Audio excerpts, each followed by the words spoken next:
Doa mereka 6 bulan setelah Ramadan adalah Allahumma taqabbal minna. Doa mereka adalah, ya Allah, terimalah semua amalan-amalan ibadah puasa kami, amalan-amalan Ramadan kami, amaliah Ramadan kami, terimalah ya Allah.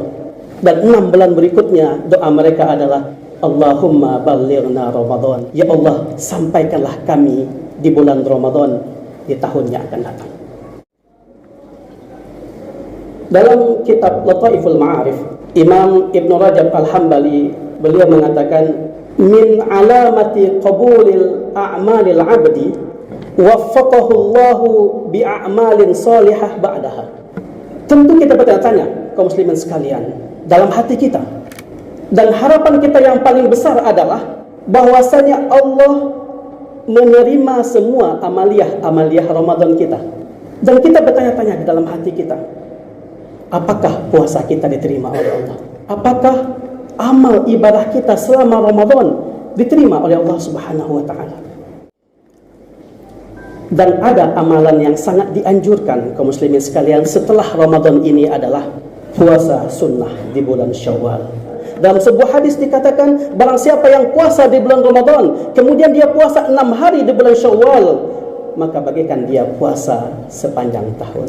Kemudian pertanyaannya kaum muslimin sekalian sekarang adalah, bagaimana tata cara melaksanakan puasa Syawal? Bismillahirrahmanirrahim. Jangan lupa subscribe, like, dan bunyikan loncengnya and share. Assalamualaikum. Alhamdulillahi Rabbil Alamin. Alhamdulillahilladzi nahmaduhu ta'ala wa nasta'inuhu wa nastaghfiruhu wa nastahdihi wa natubu ilayh.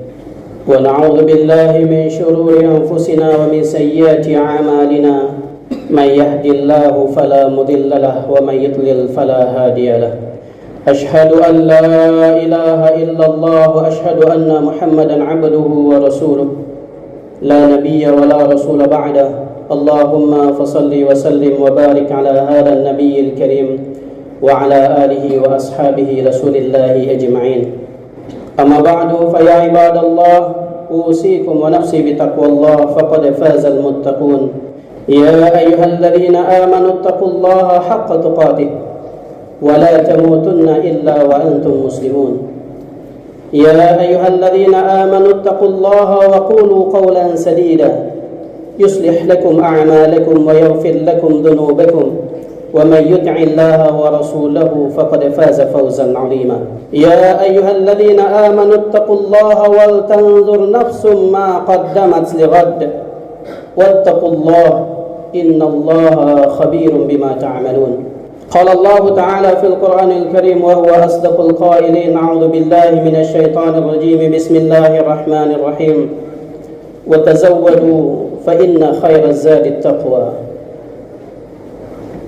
وقال رسول الله صلى الله عليه وسلم اتق الله حيثما كنت. صدق الله العظيم وبلغ رسوله الحبيب الكريم ونحن على ذلك من الشاهدين والشاكرين والحمد لله رب العالمين. قبل كل شيء هيا نشكر الله جل جلاله الذي قد أعطانا نعما كثيرة حتى نستطيع أن نجتمع في هذا المسجد بيت الهدى المبارك وفي هذه المناسبة المباركة لأداء صلاة الجمعة جماعة. صلاة وسلاما دائمين متلازمين إلى حبيبنا وشفيعنا ومولانا محمد صلى الله عليه وسلم. اللهم صل على سيدنا محمد وعلى آل سيدنا محمد. أيها الحاضرون الكرام jamaah Jumat yarhamuni wa yarhamukumullah. Selaku khatib pada kesempatan yang berbahagia ini tidak lupa berwasiat khususnya kepada diri khatib pribadi dan umumnya kepada kaum muslimin. Mari kita selalu dan senantiasa meningkatkan ketakwaan dan keimanan kita kepada Allah Subhanahu wa taala. Mari kita sejenak meninggalkan urusan-urusan duniawi kita. Mari kita duduk dengan penuh kekhusyuan dan ketawaduan di hadapan Allah Subhanahu wa taala. Dan khatib juga mengingatkan kepada para jemaah untuk tidak berbicara dengan teman di sebelahnya, karena barang siapa yang berbicara dengan teman di sebelahnya sedangkan khatib berada di atas mimbar, faqad lagha fala jumu'atalah, maka dia telah berbuat sia-sia dan Jumatnya tidak akan diterima oleh Allah Subhanahu wa taala. Ayyuhal hadirun al-kiram, yarhamuni wa yarhamukumullah. Tak terasa sudah sekitar 2 pekan kita melewati Hari Raya Idul Fitri. Masih terbayang di pelupuk mata kita, terngiang di telinga kita, gema takbir, tahmid dan tahlil berkumandang di seantero dunia, baik di timur maupun di barat, di utara maupun di selatan. Semuanya mengagungkan, meninggikan asma Allah. Kita berharapnya kaum muslimin sekalian, gema takbir, tahmid dan tahlil yang kita kumandangkan tidak hanya sekedar lip service saja, tidak hanya sekedar hiasan di bibir kita belaka, tapi juga kita menginginkan gema takbir, tahmid dan tahlil itu bisa menghujam di dalam hati sanubari kita, sehingga kita benar-benar merasakan keagungan dan kemahabesaran Allah itu. Dan harapan kita yang paling besar adalah bahwasanya Allah menerima semua amaliyah Ramadan kita. Dan kita bertanya-tanya di dalam hati kita, apakah puasa kita diterima oleh Allah? Apakah amal ibadah kita selama Ramadan diterima oleh Allah Subhanahu wa taala? Kalau kita baca sejarah kaum muslimin sekalian, para salafus soleh, generasi sahabat, tabi'in dan seterusnya, ada doa mereka sepanjang tahun kaum muslimin sekalian. Doa mereka 6 bulan setelah Ramadan adalah Allahumma taqabbal minna. Doa mereka adalah, ya Allah, terimalah semua amalan-amalan ibadah puasa kami, amalan-amalan Ramadan kami, amaliyah Ramadan kami, terimalah ya Allah. Dan 6 bulan berikutnya doa mereka adalah Allahumma ballighna Ramadan. Ya Allah, sampaikanlah kami di bulan Ramadan di tahun yang akan datang. Tentu kita bertanya-tanya, apakah amaliyah kita selama bulan Ramadan kemarin diterima oleh Allah? Nah, jawabannya adalah sebagaimana yang disampaikan oleh Imam Ibnu Rajab Al-Hambali dalam kitabnya Lataiful Ma'arif, min alamati qabuli a'malil 'abdi waffaqahu Allahu bi a'malin shalihah ba'daha. Tanda amal kita diterima oleh Allah, indikasi amal kita diterima oleh Allah adalah waffaqahu Allahu bi'amalin shalihah ba'daha. Allah memudahkan kita, Allah memberikan taufik kepada kita, memberikan kemudahan kepada kita bi'amalin shalihah ba'daha, untuk melaksanakan amalan-amalan shalihah setelahnya. Kalau seandainya setelah Ramadan kaum muslimin sekalian, kita masih sholat berjamaah di masjid, kita masih bersedekah, kita masih membaca Al-Quran, kita masih berbuat kebaikan-kebaikan setelah Ramadan, insya Allah itu salah satu tanda amal kita diterima oleh Allah Subhanahu wa taala. Tapi sebaliknya kaum muslimin sekalian, Ramadan usai, Ramadan berlalu, ibadah kita juga berlalu. Salat jamaah di masjid berhenti, membaca Al-Quran stop, sedekah tidak lagi. Kalau seandainya ada indikasi ini di kita, bisa jadi amaliyah Ramadan kita tidak diterima oleh Allah Subhanahu wa taala. Jadi salah satu indikasi tanda amal ibadah kita selama Ramadan diterima oleh Allah adalah bahwasanya Allah memudahkan kita, memberikan taufik kepada kita untuk melaksanakan ibadah-ibadah, untuk melaksanakan amal-amal kebaikan setelahnya. Makanya para ulama mengatakan kunu rabbaniyin wala takunu ramadaniyin. Jadilah kalian hamba-hamba Rabbani, hamba-hamba Tuhan sepanjang tahun, yang beribadah kepada Allah sepanjang tahun, seumur hidup kita. Wala takunu ramadaniyin, dan janganlah kalian menjadi hamba-hamba Ramadan yang beribadah kepada Allah hanya di bulan Ramadan, yang sholat berjamaah hanya di bulan Ramadan, yang bersedekah hanya di bulan Ramadan, yang berbuat baik kepada orang lain hanya di bulan Ramadan, yang memberikan makan kepada orang lain hanya di bulan Ramadan. Janganlah kita menjadi hamba-hamba Ramadan, tapi jadilah kita hamba-hamba yang Rabbani, yang selalu beribadah, selalu melakukan kebaikan-kebaikan sepanjang usia kita kaum muslimin sekalian.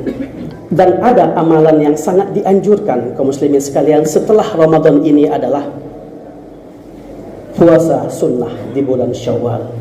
Semoga Allah memudahkan kita untuk melaksanakan puasa Syawal ini, puasa sunnah Syawal ini. Memang ini sunnah kaum muslimin sekalian, tapi ganjarannya besar di sisi Allah Subhanahu wa taala. Dalam sebuah hadis dikatakan, barang siapa yang puasa di bulan Ramadan, kemudian dia puasa 6 hari di bulan Syawal, maka bagikan dia puasa sepanjang tahun. Kemudian pertanyaannya kaum muslimin sekalian sekarang adalah, bagaimana tata cara melaksanakan puasa Syawal?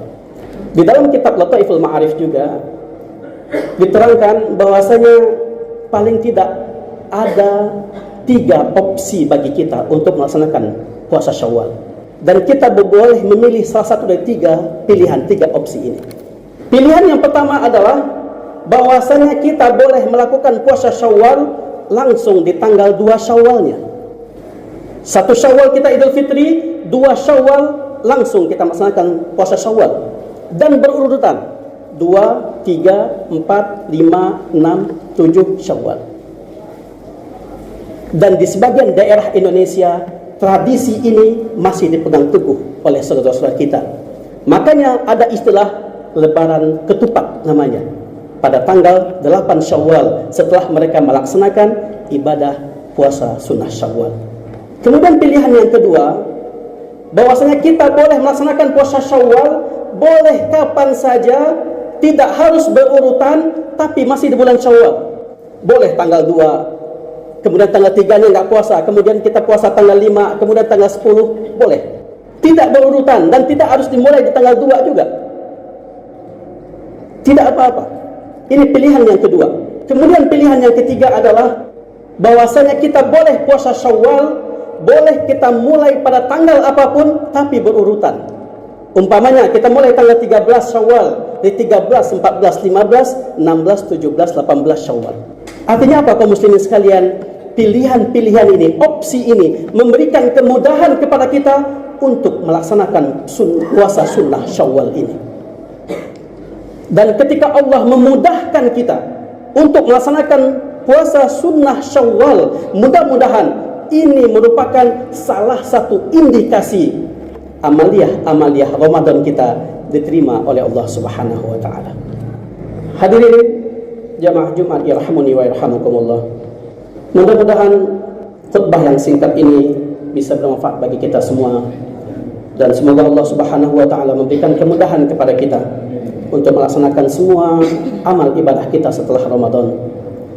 Jangan sampai kita hanya menjadi hamba-hamba Ramadan yang berbuat baik hanya di bulan Ramadan, dan mudah-mudahan ketika 1 Syawal kemarin itu, ketika takbir dikumandangkan, tahmid dikumandangkan, kita juga diwisuda oleh Allah, kita juga dijadikan oleh Allah sebagai sarjana takwa di sisi Allah Subhanahu wa taala. Sebagaimana janji Allah bahwasanya barang siapa yang berpuasa, maka Allah akan menjadikan dia orang-orang yang bertakwa di sisi Allah Subhanahu wa taala. Dan takwa ini kaum muslimin sekalian merupakan sebaik-baik bekal kita ketika nanti kita meninggalkan dunia yang fana ini. Wa tazawwadu fa inna khairaz zadi taqwa. Berbekallah kalian, sebaik-baik bekal itu adalah takwa.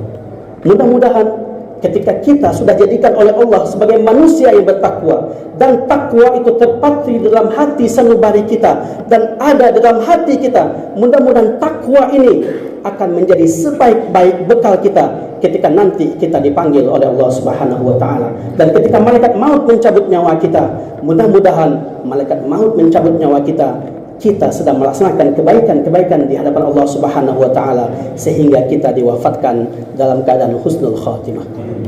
A'udzu billahi minasyaitonir rajim. Bismillahirrahmanirrahim. Wal 'asr.